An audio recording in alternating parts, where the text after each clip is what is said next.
Hello, everyone, and welcome to the Western Spirit. Today, we have a very special guest, and I'll just say for 1 second why the topics we're going to talk about are so important and why our guest is important to talk to with about. Is we're going to talk about what's happening where we are right now. I'm in Israel. Our guest is in the UK. We're going to talk about the West and Israel and the entire Middle East and where we are and where we're going from here. And so today we're going to talk with Catherine Perez-Shakdam. Did I say that right? You did.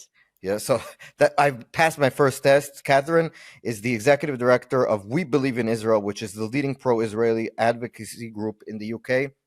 And she's someone whose unique story, who I've been reading and listening to lately because in preparation to this conversation, is pretty amazing.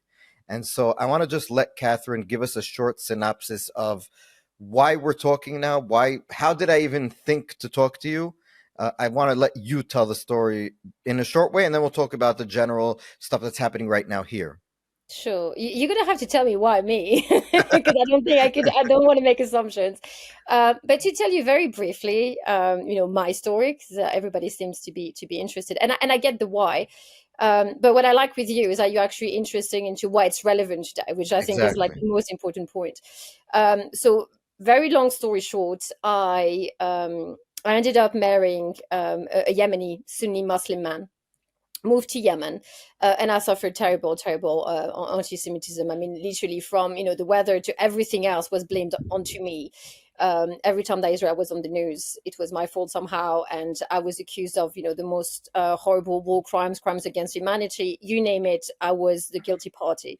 Wait, Uh, 1 second, Catherine. You lived in Yemen? Just yeah, that I was did. wow. I did Where in about Yemen? In Sana'a? in Sana'a, yeah, in Sana'a. But I kind of traveled around. So which is why a lot of my expertise on Yemen is actually lived in that I was there when the Houthis started to become this huge movement. I was there during the Arab Spring. So there's a lot of things that I have actually witnessed. So it's not just that I'm commentating on; is that I was a witness of history. So Yes. I think it makes me quite relevant in terms of what is it that I think is happening and where do I see things going. But I divert. So when I was in Yemen, again, the worst anti-Semitism that I generally don't wish it on anybody. I survived it. Um, but living through this, I got quite angry and I was trying to understand what is it about, Yemen, because there was this two speed to the Islamic world in that I could see a desire to try to modernize in some ways, to aspire to a Western type of living, for women to be emancipated and all that kinds of things that, go with what you assume to be the Western world. But at the same time, they had this very weird kind of medieval look onto Israel, the Jews, not understanding that actually a lot of the things that they were talking about, like democracy, like human rights, like women's rights, equality, all those beautiful things actually come from Judaism. But apparently they used to fly way above the head. And so, like I said, I got very angry and I decided to investigate and try to figure out where was this coming from, because in my mind, something had to give. It couldn't just be a cultural phenomenon. Somebody or something had to be at the source of it all. And I very quickly realized that actually there was two movements that were promoting that kind of vision of the world, this worldview that was so biased and atrocious. It was the Muslim Brotherhood on the one hand, and on the other hand, it's brother or sister in arm, however you want to look at it. The Islamic Republic of Iran and this And Shia radicalism. right, could I just stop you there for 1 second? We just want to say that and just confirm this with you that they both hate each other pretty much because one of the things that we've been learning here, at least in Israel, is we're talking about lately is the fact that the Shiite Sunni divide is something that people don't really talk about so much. Like Hmm. people that I know, Arabs, Palestinian Arabs, have been telling me the Shiites are like the devil worshippers and Yeah, yeah. stuff like that. You don't see that as much in It's retrospect? more complicated than that. So I would say on paper, yes, they don't like each other, they hate each other, they will bash each other on the head all day, every day if you let them. That being said, Khomeini, who's the father of the Islamic Revolution, drew his inspiration in a lot of the way the structure and the Yes. modus operandi of the Islamic Republic is more or less a copy paste of the Muslim Brotherhood, except that he gave it a Shia iteration. So you need to be careful because a lot of if you look at the way that the Muslim Brotherhood behave and the way that it indoctrinates people, its communities, and the way that it infiltrates, this kind of very slow, I would say, cooking of state Yes. institution, the absorption of, everything from education to, social issues, is very similar to what the Islamic Republic has done. And so, yes, they hate each other, but I would say that they reconcile and meet somewhere into the extremes. And Yeah. so we need to consider the fact that a lot of the time they are quite willing to gang up together when it comes to hating mainly us, Yes. Jews and Israel. But at the same time, as soon as you remove the Jewish connection, then it's all about Right. how the Sunni hate the Shia and the Shia hates the Sunnis, which is quite interesting because you saw with Hamas how he put them in a bit of a pickle when it came to Syria, because suddenly, Turkey, who's obviously a patron of the Muslim Brotherhood, suddenly was employing yet another militia, the HTS, to go after, the bad Shia in Syria, Right. meaning Assad's regime and, of course, the Islamic Republic, but also Hamas, because Hamas was, of course, trading with Hezbollah and the rest of them. And so, Hamas then decided to say, what do I do now? I'm just going to gang up with the Islamic Republic because, there's nothing that I could do or say, in relation to HDS and ISIS 2.0 that would buy me some favors because clearly I've sold out to the Shia Crescent. And so they didn't know what to say. But technically speaking, they are a Sunni militia. And yet they sold to the Shia movement. So it really goes to show that we should not be too quick to just kind of like say, oh, they live in different spheres. No, they don't. Yeah. They live. It's a really weird cluster, and we need to be careful because if we just assume that they hate each other all the time, and we count on this to be defeating them, then we might have a really nasty Right. surprise and to realize that actually they don't hate each other all the time. It depends. It depends, what is the biggest agenda. If it's hating Israel, they're going to gang up, and stand with each other. If it comes to having access to territories and natural resources like Turkey is doing, then, they might hate each other even within, Yeah. the So Muslim wait. Brotherhood So setup. So, Catherine, we're going to talk about the Middle East soon about what's happening today. We a little got off track. So you, because of my questions, could so you're looking, you get frustrated, you want to understand where things are coming from, and you start looking and searching for an answer, yeah. and that's where I stopped you off.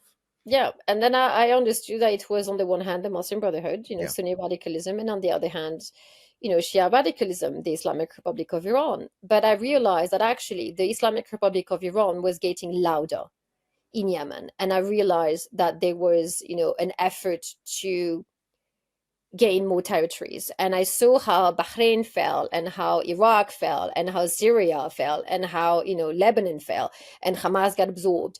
And so I was very, I would say, quick to understand that if I wanted to have answer and understand what is the ultimate agenda, because the Islamic Republic for me was moving a lot faster than anyone else, and also had cells, I would say sleeping cells within the West. And I wanted to understand because everybody was talking about Sunni radicalism. Oh my God, Al Qaeda, the Taliban, whatever. And I'm like, nobody's looking at Tehran. No one is seeing what I see because I'm inside, the Middle East. And I could see people, really good people, commenting, expert on the Middle East, but people who never experienced the Middle East the way I did, because there's a different language that is being employed when you live with them within the region, when the doors are closed and no one else is listening, and that you get the real story, you get the real opinions, you get the real agenda, where it's when they tell you it's about peace, and no, we just have an issue with whatever, we want Palestine to be a state. Well, no, I get the real story. I had the real agenda, because they can't stand Palestinians in Yemen. They were second class citizens, even though the regime at the time, under Ali Abdullah Saleh, was claiming to want to defend the Palestinian cause. No, it had nothing to do with it. It was just a tool, or rather a weapon, to hate on Israel better.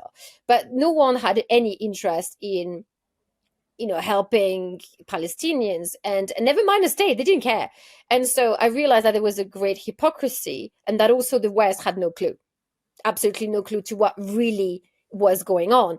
And so I just, took it upon myself to say, well, I'm going to try to infiltrate that world because I had the perfect cover. Think about it. I was married to a Muslim guy. Everybody assumed that I had converted. In Yemen, you have to wear a headscarf anyway, so it's not like I didn't know what to wear or how to move or everything else. I had learned the language by then, badly, but I did. And so, I tried to do what I set out to do, which was to infiltrate. I was quite successful to the point where I had a private audience with Ayatollah Khamenei, which was really fun for me. I've How met is the Ayatollah as a person? how is I mean, look, I've met him for 30 minutes, so I don't think I have a good grasp on who he What was was as a man. your impression? A raging narcissist, but Wow. I mean a dangerous. I'm not saying this as a sleight of hand saying, oh, he was a bad person. No, he was like sincerely someone who troubled, megalomaniac. What did he tell you? If I can ask? He was very much on the boat of, I speak to God, I am, the one who knows all, I'm the one who will save the world and lead the Islamic world into this, golden era. But also he was quite set on explaining to me that what, people could qualify as genocide was not necessarily depending on how you looked at it, because he was telling me, do you understand, would you qualify death as in the things that happened every day, the people dying from whatever, whether it's famine or Yeah. diseases or natural disaster, it doesn't matter. You don't look onto God and think to yourself, God is cruel, God is vengeful, God committed genocide because 1 million people died from the flu, on the eve of, at the end of World War I. And I was well, like, that's true. You don't think about God that way. It's the cycle of life. People are born and Yeah. people die. And he was telling me, well, what is the difference when I do it? And I was just like, okay. So you think of This God. was in an interview of a private No, no, meeting. no. It was a private audience. So there was no cameras. I wasn't allowed to record anything. They pat you down. They make sure that you don't even have a pin in your hair. You don't have access to your phone. It's like completely locked down. And this is what he decides to tell you, that the same thing, that if you don't look at God as doing a genocide when all the people die, the same thing, if he would decide to kill Yeah. lots of people, he shouldn't be, because he looks at himself as a sort of semi-god, basically. He looked upon himself as the man that had been gifted with the message of Islam, and that he Mhm. was his job as an Ayatollah to know better, to do better, and for people to follow and ask no questions, because of course you And don't do that. yeah, and can I And I just was I ask, was shocked. sorry for, can I just ask, just a curiosity, why did he want to meet you? Like, I understand why you wanted to meet him. Why would he want to meet you? I think I was someone. I was. I mean, I'm not going to say gift because that's not. I mean, I would be very arrogant. But it's not often that they do have a Western woman walking into the regime, on the face of it, buying into it, who can write, who can talk more or less, Mm, coherently, who speaks several languages, yeah. and who had access to Yemen and an understanding of the Houthis. So for them, I was the prize to be gotten, because, of course, at the time they wanted desperately to befriend the Houthis, and they didn't know how, because the Houthis are like quite special, and they are very tribal. And I'm talking Arab tribal, not like Afghanistan tribal, not Iraqi tribal. It's Arabian Peninsula tribal, bordering Bedouin behavior. It's very different. No one understands them but themselves, and sometimes they don't even do that. And because I had lived there, and I had, of course, relationships there. I mean, I knew people. I had befriended several state officials, and I happened. By the time I knew the family of the former president, and so they were quite curious to understand how the regime functioned. They wanted to know who to speak to Mm. amongst the Houthis. They also wanted to understand Zaidi Islam, which has now been rebranded as Shia, but up until then it was, oh no, those apostates of Shia Islam, but now they're great friends. Same things happened with the Alawites in Yes. Syria, with Assad. And so they were trying to build bridges, and for them I was just like fantastic. That You girl were the just bridge. I was a bridge, but also I was someone that they wanted to use, indoctrinate, to potentially sell the Kool-Aid. I mean, think about it. You see women all the time, um, who are trying to convince you And this is not me trying to dismiss their belief system. It's fine if they want to believe in it. This is absolutely fine. But they want to sell that Islam is a liberation onto women, and that women actually are protected, and that the way that they behave is actually modesty as opposed to abuse. Yeah. They want to pretend that it's their choice when a lot of the time it's not. I'm not saying that it's not all the time, but let's just not kid ourselves. Nobody wants to disappear. Or to be shut away in a room somewhere and never see the light of day. That's not a choice. That's an imposition. And so for them, they were like, perfect. There's this white girl. Well, at least I was white enough for them, to be doing that and to sell it. And what was quite funny is that a few times when I was in Iran, they were telling me like, oh, it's quite fun because you have this thing about you. You could almost pass on to be Middle Eastern. I was like, yeah, don't think too much. Because you are don't think Middle too hard about Eastern, that. in your ancestry is Middle Eastern, which is Jewish Middle Eastern. But Well, yeah, yeah, but they were just like, you kind of look like almost like Lebanese, Syrian, maybe Jordan. I was just like, don't think too hard. They were just like, yes. yeah, no, not What really, no. years were this, Catherine? What? It was in 2017 that I Uh-huh. got to So Iran. not so long So ago. it took me 10 years to Wow. get that. So it was like it was a long, arduous road. I stuck to it, and everything really happened between 2017 and 2018, where I've met all those people and I was let in. And by Yeah. letting in, I mean allowed to look at and listen to conversations that helped me understand what is it that they wanted and how they formulated their ideology. So I'm Mhm. going to say this again. I don't have nuclear codes. I don't know what the nuclear sites are, and I had no play or hand in, nuclear scientists disappearing or anything else related to it, because people love to tell that story. I'm not We an believe agent, you. okay? I don't work with nobody, and it was just me. I just decided to do it because, again, I got really angry and I wanted revenge. It might sound silly, but I really wanted revenge, and I wanted also to atone because I felt I had, I messed up biblically, but also I wanted to protect, the people I felt I had betrayed. Hmm. Because I was thinking, as a Jewish woman, and my grandfather having fought Nazi Germany, I'm thinking, what are you doing with your life? You're going to have to make up for it. And so I did. And I took risks. They were calculated. And I'm proud I did. I would do it again in a flash, maybe not now.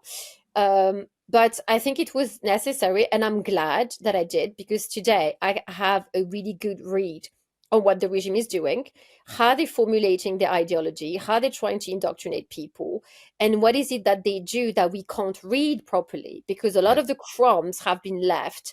But because we are too focused again on Sunni radicalism, not understanding that the real dangerous one, is Shia radicalism. Not because it's less violent or more violent, it's because it's under the radar, because we're not looking at it. I feel that my voice is important. Yeah. And that's Catherine, it. It's not because I'm special. you're very special, but not because you were an agent or anything. We'll get to it in a second. Just one last question about just your experiences there. You met the late president who died in a helicopter crash, and you happened to be with him on a plane. And so you're lucky the plane didn't go down. Can So you imagine? I mean, Ellie wasn't driving that. He wasn't driving that plane yet. So, like, I yeah, would say, yeah, that is quite. There's an irony was somewhere. he? Because his nickname was the Sure. yeah. So was he really the butcher? Did you feel like you were in the midst of a actual butcher? Okay, so the first time, Raisi, it sorry. all happened in a day. So the first time I interviewed him, it was on the electoral trail. So we went to Rasht, which is a city like at the border with Azerbaijan in the north. And he came, and it was quite funny because the door opened up, and I was like, oh God, here comes the great man. And he was followed by patsies, and it was a swarm of people. um and he got in, and he had, like, initially throughout the whole interview, was really friendly and warm. And he pretended that, oh, he didn't know about the questions, even though he's obviously literally wrote them, but whatever. I was literally just a teleprompter, because obviously the interview was in Farsi. Don't speak a word of Farsi, by the way. I do not speak Farsi, so people needs to stop saying that I'm fluent. I'm really not. And so I was just basically saying the question in English, and then it was translated in Farsi, and then he was talking in Farsi, and I had to pretend that I was understanding what he was saying, and I was just like, okay. And that was it. So he was like super nice for like half an hour, and then he congratulated me on being the first ever Western woman to have been allowed to interview potential future president on the eve of the elections. I'm pretty sure they regret it today, but that happened. And it was because Nader Talebzadeh, who was then, he passed away since, there's a theme. He was the chief propagandist of the Islamic Republic. So he worked very closely to Khamenei. And he was a good friend of Raisi. And so that's why I was allowed to do that. And I did. And then he very kindly suggested that I just, followed back with him to Tehran and fly on his plane, because my flight was so early in the morning. He was concerned I would not be able to get there on time. I was just like, fantastic. And so we had a bit of a chat on the plane that was, not scripted, which was interesting. And he went about and pretty much told me what Khamenei had told me. And I was thinking, so you guys really have like a music that you play, and is the same one. It's about Israel. It's about, do you understand, what do we mean by, death to Israel, death to America? And by then I knew, but I was just like, no, but you're going to tell me. And it's pretty much the sons and daughters of Jacob. So whoever is under the impression still today that they are referring to the state or a system of governance, no, they are referring to not just the Jews, but the Judeo-Christian world. Because if you look, I mean, Jacob is in the Bible too.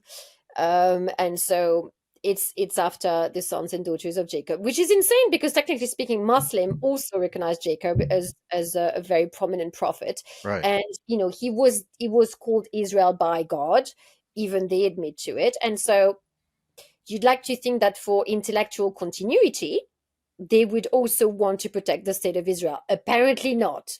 Yes. But they get out of this by saying that actually the real sons and daughters of Jacob are them, even though there's no relation by blood, and that we are imposters. I'd like to know how that works, because DNA would tell you otherwise, but no matter, they can't do that. And so he was just like, we want to annihilate the Jewish world. And I'm like, fantastic, because I'm sitting right there. But no matter, I made it out alive. But yeah, that wasn't fun. If I'm honest with you, I'm making a joke now. But when you're standing in front of someone who's so determined to annihilate not just the state of Israel, but the idea of the Jewish world and everything that goes with it, you need to understand that it's a fight against, and I know I'm going to sound very philosophical, the light. Because Judaism offers salvation, offers freedom, offers, the courtesy of critical thinking. It's not that faith and the act of faith is a choice that you make.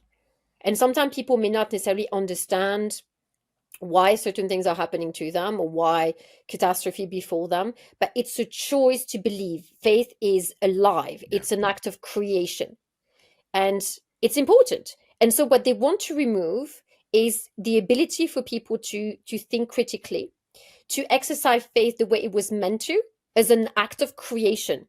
So it's something that comes from within, that is then manifested without. And that is important, because it shapes the world. We manifest our belief into existence, and there's a certain order to things. And there's a reason why we have Hanukkah and the Festival of Light. There's a reason why Pesach is such an important holiday, because this coming out of Egypt, it's not just the story of the coming out of Egypt. It's all the steps that happened prior and then during this exodus, and also what happened after that. Because freedom was hard fought. It was hard fought because we had to break the shackle of slavery here.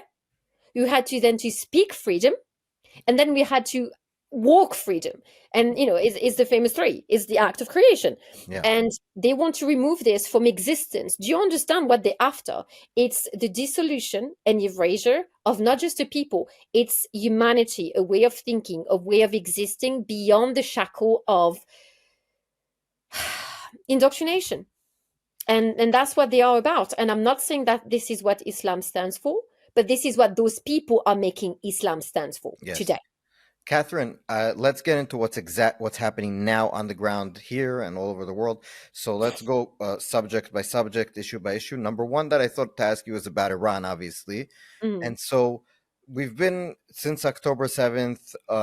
It seems now obvious that Hamas expected Iran to do a lot more than it did to help them. Secretary of State, outgoing, thank God, Secretary of State Anthony Blinken said a few days ago that Hamas, one of the reasons why they didn't come to the negotiating table for the ceasefire hostage deal was that they kept on trying to bring in more partners from the Muslim world to help them, and the Muslim partners didn't come as fast and as powerful as they expected. And so and then we've had this like back and forth with Iran. Now Israel says that, this is public knowledge, the prime minister says this, that we've destroyed all their air defense systems around the important sites. And so, and because Russia is preoccupied in Ukraine, they cannot resupply those systems as of now. At least that is the Israeli position. Yeah. And so my question is, first of all, should Israel attack the Iranian sites, nuclear sites now? That's one of the big discussions here. And do you think that there is what's happening inside of Iran also? So those are the two main questions. That is interesting. So the first thing that people need to understand, first and foremost, is that the Iranian people are not the regime, like not by a mile.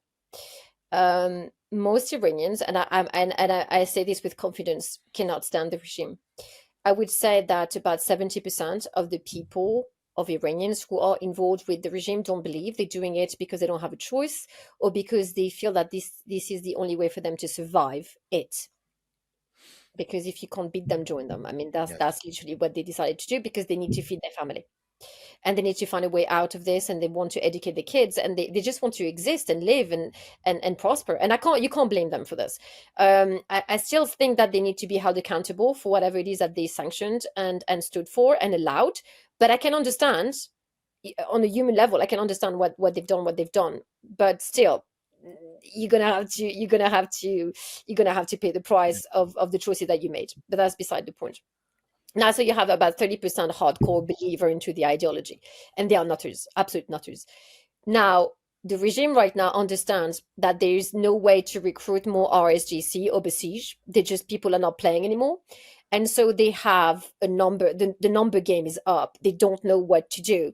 They don't know who to recruit. They've tried to recruit in Pakistan. They tried to recruit in Syria. In Lebanon, they can't get there anymore. Yemen is not that big. The Houthis, again, have limited reach, even though it looks like they have a lot, but they don't. So it's becoming very difficult for them to operate. Iraq is problematic in that Iraqis and Iranians don't need to scratch too much beyond the surface to actually realize that they actually don't like each other at all. Their history is not a good one. At least as far as the whole, Shia Sunni conversation, the fact that there was a war. I mean, there's many things, and there's also disagreement about who should be minding the shrines, and it's not a pretty history. And so the regime doesn't like to rely on Iraq. It likes to rule over Iraq and make sure that they are being kept on a leash. That's what they're doing. So again, they can't recruit there. So they're stuck. And for a very long time, and this is something that we don't understand, and I say we, I mean a global we, in across the world, Iranians do not do frontal confrontation unless they know 100%, and I mean 100%, that they're going to beat you up.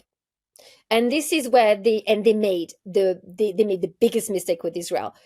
When they attacked the first time around, and I did not expect that they would, because I was thinking to myself, you don't know what Israel has. You think you do, but I know that you don't.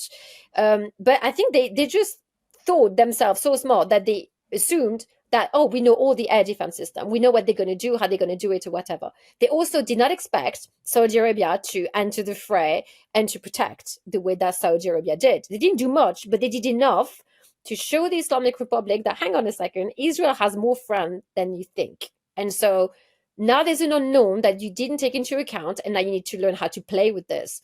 Also, Israel, and this I had to give it to the IDF, had the foresight to not show its hand all the time, because this Hezbollah, Hamas, the constant ballistic missile, the this and the that was to test Israel's air defense. Do you have something else? What are you going to do if we do 300, 600, whatever? If we combine, if we add drones to this equation, what are you going to do? And the IDF waited and waited and waited. And then when Iran decided to say, now I'm going to flex my muscle because I'm going to win and I'm going to annihilate you, new toys came into play, and they just literally got made fool out of. And Tehran realized, like, hang on, we've attacked you. We literally rained hell on you, and nothing landed. So we can't invade you. I mean, Hamas tried, didn't work out. It did for a little bit, and it hurt badly, atrociously, but we recovered and we fought back. And now look at Gaza. Look at Hezbollah. It's like literally, like, I mean, they're running away like rats. So what can they do? There's no more proxies to employ to force anything. Syria is out of reach now. And so they're scared. It's just simply that. They're scared and they look foolish because you made this big play and saying, oh, let's free Palestine, let's do this, let's do that. You did not commit one RSGC on the ground in Gaza, not one. Yes. Hezbollah tried. They can't do anything, beyond basically burning the north of Israel. But there is no entry into the territory. There is no destroying the economy. There is no disparaging the Israelis or the Jewish people from fighting for their land and their history and everything that we are in our identity. If anything, we came together. Not completely, but we came together. And I mean, Israel is the red line. We can disagree about government or whatever. Those are details. When it comes to it, the Jewish people rally. They don't. And that scared them because suddenly they could see that people were whispering and disagreeing, and this one was scared to get. I mean, look, when Nasrallah got killed and everyone had like a life expectancy of about 4 hours, they got scared because you can reach Hamas leaders in Tehran. What else can you do? Mm-hmm. And so, what else are they going to do? The only option is a nuclear one. Right. Now, if you think for a second that Saudi Arabia, or by the way, any other power within the region, including the West, will allow for anything to land in Israel, it means death to Jordan, death to Turkey, death to everyone around. And so it can't work because they're going to then create a scenario where this Abrahamic alliance that Benjamin Netanyahu talked about, the Prime Minister of Israel, could actually take shape because of it. So they're stuck in a conundrum. They cannot move. They cannot boast. I mean, they can claim victory saying like, oh, we won against the Zionist enemy. Show me where. I really want to know where. But everything that they have done has forced them to retreat behind their rhetoric, behind their ideology, but nothing on the ground has moved. If anything, they have lost a lot of people. So you think that they're not even going to attempt to break through on the nuclear stuff because of their fear that I'm not saying this. I'm not saying this because this is Khamenei's play. Right. Now you have Mojtaba Khamenei, who's like, I mean, if you think the father was crazy, I have news for you. The son is like, he's a lunatic, and only because he has something to prove in that he wants to be more realist than the king being his father, and he has something to prove in that he's the commander-in-chief of Basij, and he has no understanding of what it takes to win a war on the ground militarily. His father had some experience in fighting with Iraq. He understands what it means to fight a war and to lose a limb.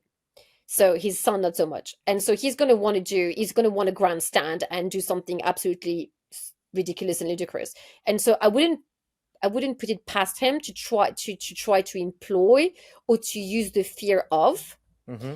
I wouldn't be so confident to say that he would not use it. What I'm saying is, if they were to use it, that would happen. Now, I don't think that they will because they still, I mean, it is suicidal. That said, if the regime is dying, and it is dying right now today, you know as well as I do that a lion is it's most dangerous when it's wounded, and right now it's literally bleeding out. And so would they want to do something ridiculous by saying, to hell with everything?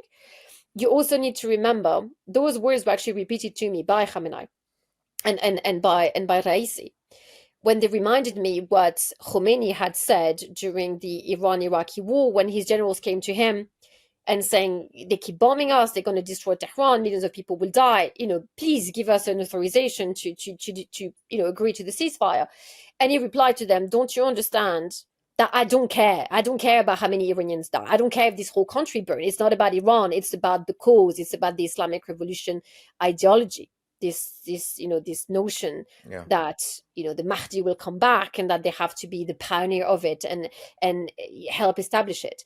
So Iran is just geography for them. It's just convenient. It's here today. It could have been anywhere else. So we need to think about this, because there's a very strong possibility that he will try to export it out as the regime falls and actually reinvent itself somewhere else. And that somewhere else will likely be Yemen, because Yes. Yemen is the hellhole of all things, where nothing is tidy and you have no visibility and people don't understand the tribal makeup of Yemen or even how things work. And so it's possible that they will try to go underground to then rebuild later. So There's I a want to danger. ask you about Yemen also. I guess that's my next subject. So just to tidy up the Iranian, what's happening out in Iran, the regime is in deep trouble. They They're seem dying. they're It's dying. dead. They don't know what to do. The economy is collapsing. Trump is coming in, threatening to do the massive new Mhm. sanctions to cripple them even more. The people there are rising up in different areas, ethnic minorities, doing different things. So they're very worried about what's going to happen. Plus, the threat of Israel doing something makes that even worse and makes people more emboldened inside Iran to maybe do things. And we'll see what's going to happen with Trump. So, To be fair with you, I think that we should. I think we should strike the yes. nuclear sites just for good measure and just to make sure I don't even think of moving a muscle. That said, I don't think that is down to Israel to do it, not alone, Hmm. because I'm sick of it. I'm sick of seeing Israel bleed out its people, our people, and the world to witness and to actually complain about it. We are saving literally the region, and everybody's actually hitting on us saying, "Oh, you guys are doing this and that." Well, excuse What's me, but I new? didn't see you volunteer. Yeah. So it would be lovely, and I expect that this is what's going to happen under the Trump administration. It would be very lovely for people to actually understand that you don't even have to like the Israeli government. It's not the point of liking. We need to go beyond the. If you're offended by whatever Bibi has to say, I don't care. You're not Israeli. You don't vote him in or out. It's down to Israel. Those are. This is inner politics. I don't have a say into it. I'm not Israeli. So whatever happens, happens. I don't care. Now, when it comes to Israel as a nation, as a country, and the direction it needs to take, and for us to remember that the IDF's purpose is not to serve the government, but the people of Israel. And beyond that, the Jewish diaspora, to make sure that we breathe tomorrow Yeah. morning. Okay. And I'd like to breathe. Then the world has to rally behind this military effort against terrorism. Simple as that. And you can argue politics later and also not your business. It's not up to you to decide what direction Israel should take politically speaking. This is down to the poor. This is down to Israeli to decide what they want to do, what system of governance they want, even, or however they want to be administrated. Yes. This is for us to maybe offer counsel. If Israeli want to ignore it, that's fine. It's their prerogative. I So agree. those are different things. We need to be careful when it comes to the world siding with Israel.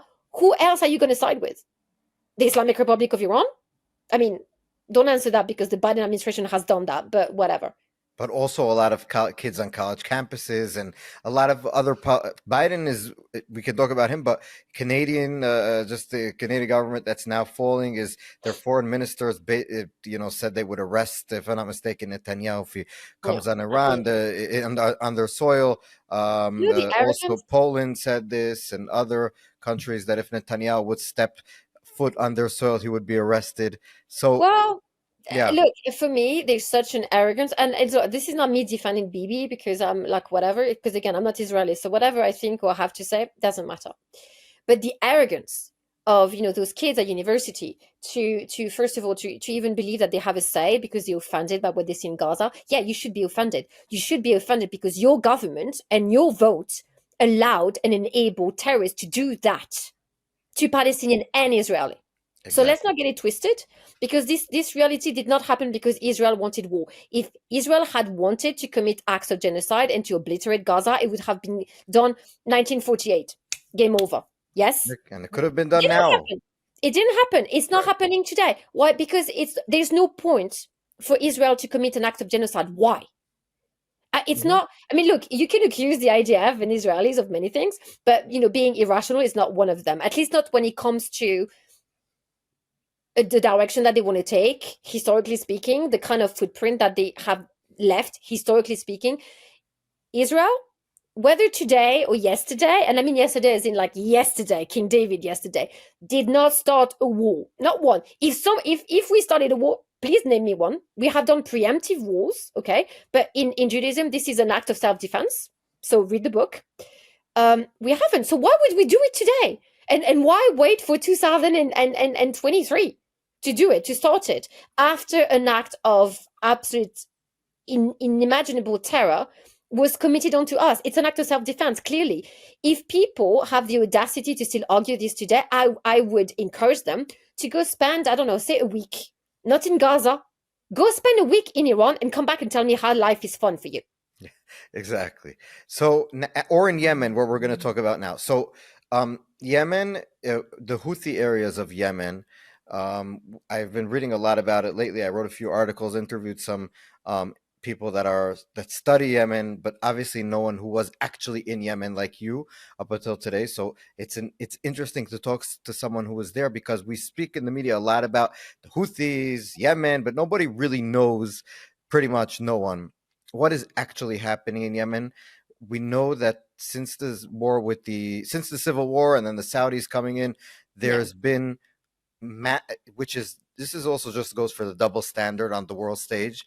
Just the number of people that have been like starving, people who have been displaced, people who have been innocent civilians, so to speak, who have been killed in collateral damage, has been huge numbers. Yep. And one of the things that I read, also, you could probably attest to this, is that there's water shortages in Yemen, and yet Sana they in particular.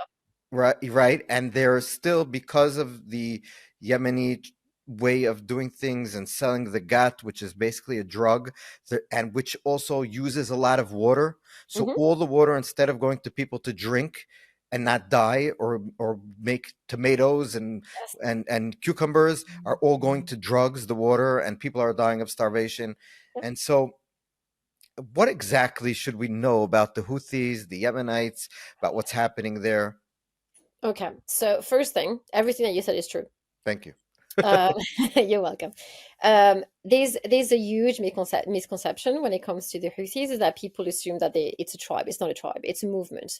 They come from the north Saada, which is the northern province of Yemen, which borders Saudi Arabia. Now the Houthi are a Zaidi. It's a Zaidi movement that was born in the 1970s, but then it really became famous in the 1990s and of course 2000s. Now the Houthi decided. By the way, the Zaidi in the north of Yemen is about 70% of the population. So Zaidism is not a problem. It's how the Houthi used it and wielded it. Because Ali Abdullah Saleh was actually a great friend of the Houthi, the forefather of the movement. They were actually really, really good friends up until the point where they were not. Abu Zaidi, technically. So Zaidi was not a problem. It was not a sectarian anything, because people have argued that, the former regime was very sectarian, towards the Zaidi. I was like, no, they were both Zaidi. So Wait, just before you get to Zaidi, is a sort of a it's offshoot a of branch of Shia Islam. Islam. Yeah, a Shia Islam. Yeah. So here's what's interesting. Even though it's technically understood as being a branch of Shia Islam, in that they recognize the authority of Ali, the son-in-law and cousin, I think it was, yes, of the Prophet of Islam. They are, according to the way that the law, the Islamic legislation and jurisprudence that they follow, are very close, and I mean that close, to Sunni Islam. Yeah. So it's a tricky one, because people say, oh, Zaidi versus Sunni.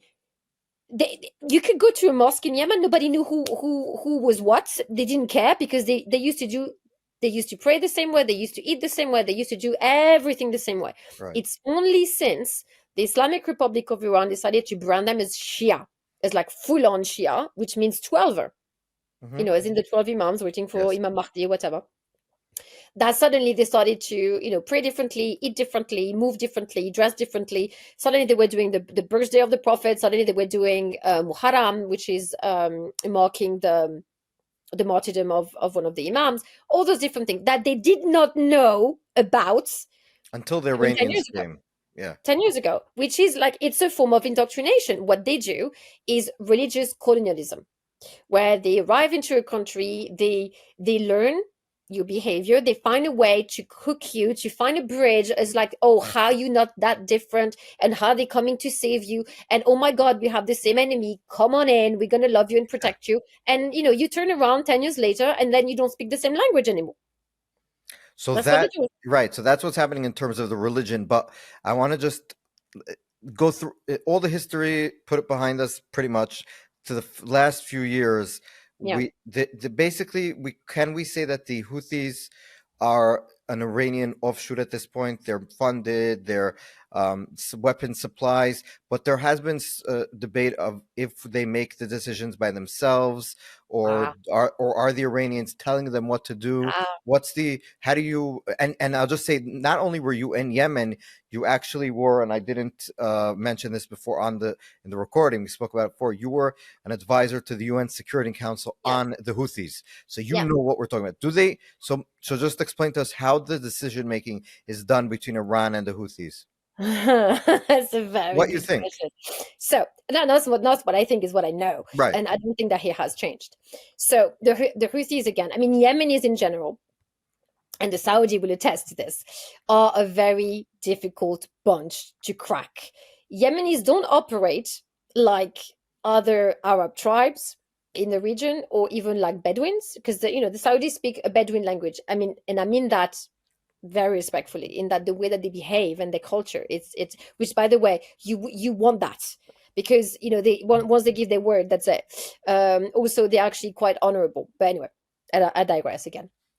The Houthis and the Yemenis are a different beast altogether, and they first of all, they don't like to be told what to do unless you have demonstrated that you're so very powerful that you could destroy them on a whim, and then they will literally bow to you and follow you to the end of time, until such a time where they can't smell blood in the water, and then everything changes.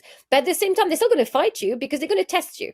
So it's kind of like a pack of wolves, where you have the second in command trying to just see how much of a bite can he get out of the alpha. And I mean, systematically all the time, and he's gonna get smacked across the face, and he's gonna go back and say, I'm sorry, I didn't mean it," but then come back again the next day. And the Houthis have done that. So as long as money was flowing, and Iranians were coming in and sending their trainers and giving them weapons and giving them money, giving them whatever, and giving them status. Remember, Yeah. status is big when it comes to the Houthis, because of course they stood against the American, they stood against Al Qaeda, they stood against Saudi Arabia and the UAE. Emirates. Yeah. I mean, they were gaining so much regional recognition. The UN had entire files on them. They were like, look at us, with the big dog of the Middle East, and with the climbers we're going to reach. What they're looking for is international recognition, of course, because they are a lot in many countries labeled as a terrorist organization, or at least looked upon as the pariahs of Yemen politics, because no one recognized their authority. They are desperate for that recognition. They thought that maybe if we threw our weight behind the Islamic Republic of Iran, by the way, they hate Iranians, just a note, because they are Arab. Yemenis are Yeah. not Iraqis. Yemenis are not Bahrainis. Yemenis are very much like the Saudis. The Saudis are, as far as they're concerned, the original Arab with the Kuwaiti. Okay, it's Arabian Peninsula. They don't play when it comes to culture. They don't play when it comes to history. They're very proud of their religious heritage. And if you tell a Yemeni that, oh, you kind of walk and talk like an Iranian, you will get beaten up, because they feel that, no, they're Arab. Hmm. And they're not doing this out of racism, is that they're very proud of where they come from. So do not think that their love and admiration for Iran and Iranians is that deep. It's not. It's the surface level. It depends on the side of the check. Let's be honest. Now, and I've actually written an op-ed for the Jerusalem Center that should be out tomorrow after tomorrow on this subject, where I'm actually making the argument that the Houthis today are not serving Tehran anymore. They're serving themselves. What they're doing, they understood that Hamas got beaten up, completely destroyed. Hezbollah is, I mean, almost out. I'm not saying they're not dangerous, but they are. A They, lot they've less been than they've been before. bled out. They've been Yeah. bled out. They don't bite as much. Syria. I mean, Assad is gone. So this, I mean, the Iraqi are kind of like, we don't know who we're going to follow, the American or the Iranians. And so there's no one left. There's no one left. Now they have the advantage of geography in that Israel cannot send troops. Hmm. Okay, at least not easily. And so they're thinking, okay, we have about until Trump gets into the White House to make enough noise and bite enough that we could assert the need to negotiate, to be negotiated with, and to reach recognition. What they want, and this is a very Yemeni tribal position, is that you never negotiate from a place of weakness, but always from a place of strength, demonstrating that you only stop hurting your enemy if you choose to. Not because you have to, not because you were made to, but because you chose to out of the goodness of your heart. Or But that, what oh, do they now want? What is their negotiating for? they keep bombing Israel and bombing the Red Sea. They want to show we can harm you. It's better for you to come and talk to us. But what to talk to you about? What? That's my question. About saying, now we could be friends. Let's make an alliance. Like, you want to get rid of the regime, we're going to help you. That's But literally what they're trying to tell us. but wait, Catherine, isn't their slogan the like death to all the Jews, death to They don't America? believe in it. They That's don't. the thing. That They're not people, like anti-Jewish at their core. of course, they are. But what I Okay. mean to say is that you talking to Yemenis. Yemenis will change the color of their coat and turn it around as fast as you can say one, two, three. It doesn't matter for them. Power is what they want. They will say anything, believe in anything. It So doesn't it's not matter. a religious thing, even. There is hatred, but it's a hatred that can be bought out. It's a hatred that could be reformatted into and erased if the structure is there. Hmm. So right now, trust me, they fear Israel because they saw what Israel can do. Okay, Yeah. I mean, we have done to them too. But what they're trying to do is to show, look, we are willing to go as far as we're willing to go. You don't know how far we're willing to go. So there's a lot of unknowns. It's better for you to negotiate because they're hoping that the Israelis are tired. They're hoping that the Israeli realize that you can't send the IDF, you can't send troops on the ground. You're going to keep, blowing us, from the air. Also, you're going to buy yourself the misfavors or the disfavors of the international community. It's better for you. That's what they're thinking. It's better for you to come and sit at the table and negotiate something. At the same time, they're telling the Saudis, look, we still have a lot of power. We still could harm you. We choose not to. It's better for you to negotiate a peace deal. We want to come back in. Of course, they're not going to say it because if they say it, they look like, Right. weaklings, and they can't do this. But you need to understand that nothing that they're doing right now is actually serving Tehran, not whatsoever. What they're doing is serving themselves. They want to be the master of the Red Sea. They want to show that without them, Egypt, without them playing, Egypt could be in a lot of trouble economically. It is. That a deal, it's true, that a deal needs to happen. And what they want is to be allowed back in, just the way that Bashar al Assad was starting to get back in with Saudi Arabia because they were tired of the situation. That's what the Yemeni are hoping to see happen. That you're tired now, you want to close the chapter, you want peace, you want to close the subject of the world all route being threatened all the time every 5 seconds. We took on the US and Israel, two military superpower in the world. Look at us. We have chutzpah. Now, can you please make a deal with us? That's what they're trying to tell us. The problem Interesting. is because most people don't understand the Yemeni, I'm not talking about the Arab mentality, the Yemeni particularly mentality, and even more so that of North Yemen. We don't know how to read the message that they're sending us. That's the Very problem. interesting. So, okay, so that is the Houthi situation. I'll just say it's just the ignorance about what, again, the double standard. People are, like you said in the beginning, about this genocide of Israel, Mm. all these things that bring Israel to the international courts.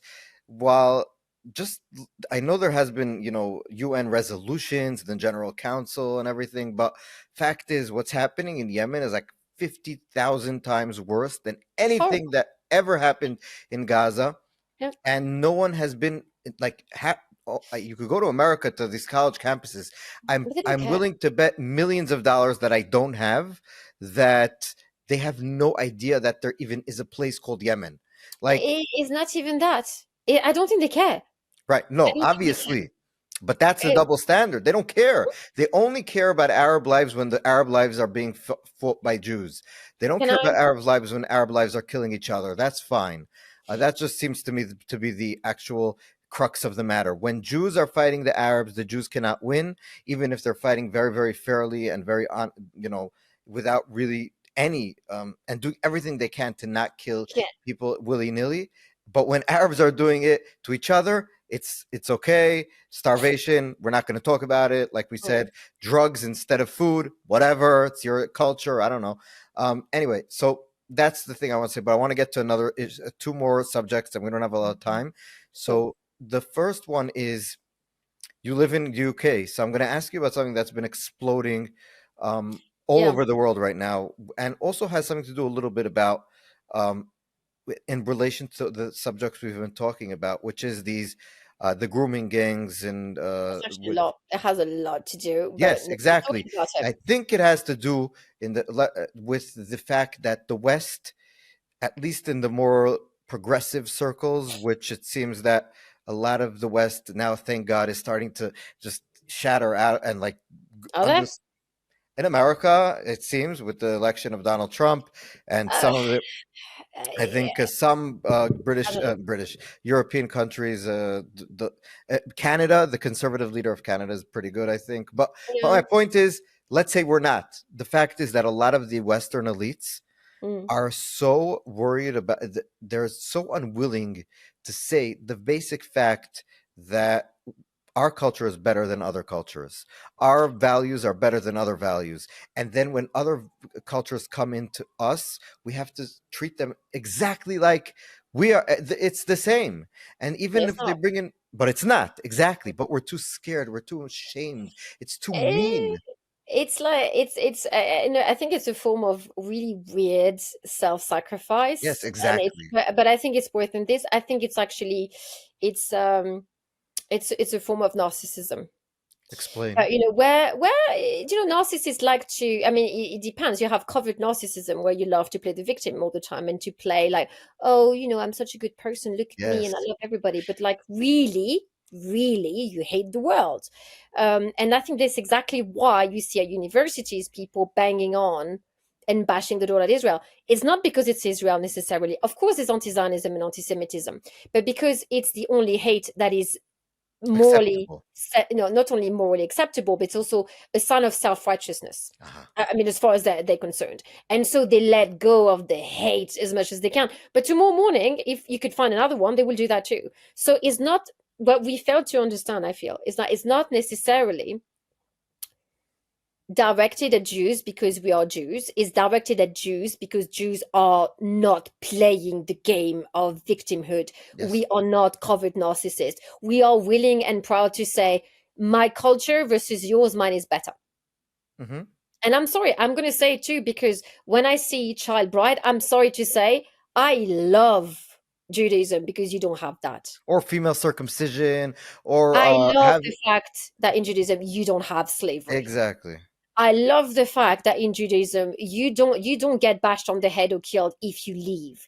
I love the fact that we are allowed and encouraged to exercise critical thinking. Yes. I am proud of the fact that education, and again, education, I was told, is the motto of your life. I love to know that freedom sits at the very core of who we are as a people. I love the fact that we don't commit acts of genocide, but we self-defend and we never attack first. I love that about us. I love that we're not colonizers because we just want our land, Yes. the one of our forefathers, no more, no less. I don't want extra. Just give me my due and I'm good. Leave me home. I'm okay. You know, but the world seems to want to colonize everything. And I mean, look, there's only one country that speaks Hebrew, that's Israel. How many countries speaks English? How many countries speak Spanish? How many countries, well, you know, and you could Yes. go to other countries, but let's not do that. And so that's the issue. But when it comes to what you refer to, those gangs, you know, The rape gangs. the rape gangs, the grooming gangs, I should call them rape gangs. Yeah. Is something that we haven't considered, and this is something that I've been talking about more and more, and I'm actually doing research on, is the fact that everything that you saw on October 7th, people have wondered, oh my God, you know, how could it be? And, you know, how come the Muslim world and the Arab world did not react as we were expecting them, which is with horror. I tell you why. It's not because they don't care. They do care. They're used to it. It's been normalized. So, you know, for what for us was the worst crime against humanity, obviously. Mhm. For them, it's another Tuesday. And I'm not saying this to denigrate who they are. What I'm saying is that this is what the Islamic Republic of Iran has done to them. It has happened in Syria, has happened in Lebanon, and in Yemen, and in Iraq, and in Bahrain, and everywhere else in between that they have set foot. They destroy, they sell women, they objectify them, they turn them into slaves. They are forcing people to live in a state of fear, whereby they use sexual violence as a weapon of war and indoctrination. They will force you to do horrible things. They will do horrible things onto you. And if you don't want that to be repeated onto your kids, you're going to have to do it onto other people. And on the cycle goes, because do you understand psychologically what you're doing to a person's soul when you have committed to them the worst atrocities and you're forcing them to replay what was done to them onto other people? Do you understand what it does to a person? It makes you go insane. How can you then attest to sexual violence when you yourself have done it? How do you reconcile the two? How can you be both the victim and the butcher? Yeah. And that's what they've done. And that's why they're doing now is they're replicating that formula onto the West to lock people into cycles of violence and unsaid. And people go on unspoken because they know that they hold us with Islamophobia. Have you ever heard of a phobia that is being used when you're referring to, for example, Hinduism or Buddhism or, I mean, Judaism, yes, but we don't talk about it. It's called anti-Semitism. It's not called a phobia. And also, people need to remember that phobia means irrational fear. I don't think there's anything irrational about fearing a system. I'm not talking about a faith. I'm talking about a system, because what they're doing is a system that forces you and women and girls and boys and men to live in a cycle of violence and unsaid when it comes to violence. And I don't care if it's sexual, if it's whatever. Violence in violence, trauma is trauma. Now, to force people to relieve their trauma by doing it onto other people, you are a vile piece of human garbage. Yes. And this is what is coming out of the Islamic Republic. We don't want to talk about it. And this is not being Islamophobic. This is to say we need to free people from this. We need Muslims to speak out and to be free too, and for us to defend them, because they have, I mean, they are people. They have a right to live free under the sun, just as we do. But for the world to say we're gonna keep quiet because we don't want to offend who? The criminals? I want to offend you all day, every day. I don't care if I offend you. Be offended, because you are an offense to me by doing what you're doing to people. I agree 100%, Catherine. And so I almost agree with everything you said. So it's a very boring podcast. No, I'm joking. I want to just close it off. Give us a short, a minute long, a minute and a half, whatever you need, about the organization that you head up in the UK, that we mentioned their name, your name, and explain to us what you guys do, what is important, what work you do, and why people should help you guys out. Okay, so we believe in Israel. I've joined as the executive director, and I'm really proud, about 6 months ago, and it has been the honor of my life. And I'm not saying this lightly. There is nothing that I have done in my life so far that is more meaningful and that feeds my soul more than this. And I'm working with a team of incredible people, and they know who they are. And we basically are defending Israel with everything that we've got. We are a Zionist organization, I'm very proud to say it. We are not there to do propaganda. What we do is we want to act as a reference point for anyone who is interested in learning about Israel, learning about the real Israel, not the one that you hear like in the New York Post or whatever, or the Washington Post. We are here to act as an archive as well, in that we are addressing, libels, so the blood libel, the genocide libel, the famine libel. I mean, you name them, we're doing it. We are also helping craft policy recommendations and speaking to people at Westminster to try to change things. We are speaking for and on behalf of the hostages family. We're doing everything we can to defend and promote, and that means that we want to shine a light onto what Israel has to offer, the best that it has. And I'm talking about tech, and I'm talking about innovation and cybersecurity and medical breakthrough and all the beautiful things about this land that we love so much. We also want to speak about our culture, not necessarily Judaism, because obviously I'm not well positioned to talk about this, but who we are as a people, and the diversity of a people. For me, that we are so diverse that in this one tiny slither of land, you have the whole of humanity that is being expressed, and it's, from north to south, to east to west, and it's a beautiful coming together. It's not perfect. It's beautifully unruly. It's a land that has so much to offer and to give, and a people that has so much to offer and to give. And I feel that, there's a story to be told. It's the greatest Yeah. story that has ever been told, that people should learn to read. And to that effect, we've actually written several books, at least I have. We've written a book on October 7th to commemorate the loss of so many people, of our people. It's not a book that is meant to be sad. It's a love letter to Israel and our people, and it's meant to honor the fallen, and and for us to remember that their memory will be a blessing And for Catherine, forever. where should people do give us the website and we'll finish off like that so people can So know it's where to come and give money, whatever needs sure, to be done. please do. So you can find us on www.webelieveinisrael.org. You can also find us on Twitter. We believe Israel, which is important. I like that handle. If you want our books, we have currently two, and the third one is on the way. We have the October 7th, We Shall Dance Again. We have Letters to the IDF. This is something that for me was incredibly.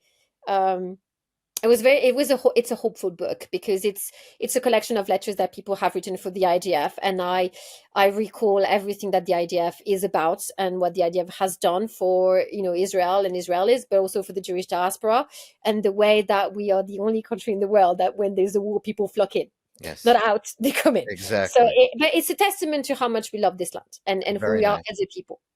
And then we have another book coming about anti-Zionism, and that one is important for me because, again, there's no book that really delves into the intricacy of anti-Zionism. We know about anti-Semitism, but I wanted to talk about anti-Zionism specifically. And so, again, support us, because we are a small team of people, but you don't understand. We just live and breathe Israel. We don't do holiday. We work all day, all the time. When people need us, we're there. And if you have requests, whatever it is that you need, I'm here as executive director. I have no life but that. And I intend to do this until the rest of my life, essentially. So they're going to have to bear with me until they kick me out, because I'm not leaving So ever. Catherine, I'm going to say her name right to finish off. Catherine Perez-Shakdam. It was a pleasure talking to you. You have Thank first of all, I learned a lot, so I think that's the number one thing. And you're doing so much for what you believe in, what we believe is right and the truth, and just like you said, for working for the light and not the darkness. So There you thank go. you so much for being with us. I also want to say that whoever can support also me and my podcast should give. Yes, We'll please. have a link at the bottom. Whoever wants to help us, so we can keep this thing going. Please do. I think you're doing amazing. And yeah, I would encourage. Well, I will make sure to direct people to your website too when I post the interview. But thank you so much. I feel very proud. I can't wait to be in Globes and tell my kids. So there you go. Well, thank you so much. And we'll talk about globes later. And so thank you guys for watching, listening, etc. And we'll see you on our next episode. Also, feel free, I'll just say one last thing, to send me messages privately where I could forward to Catherine to ask questions, and the best ones will The get only nice answers. ones. The only Yeah, nice ones, please, right. because I Yeah, get enough hate all day, every day. Nice one. exactly. Thank you. So thank you so much, and we'll see you on our next episode. Thanks for tuning in to the Western Spirit Podcast. Don't forget to like, subscribe, and share, and hit that notification bell so you never miss an episode. See you next time.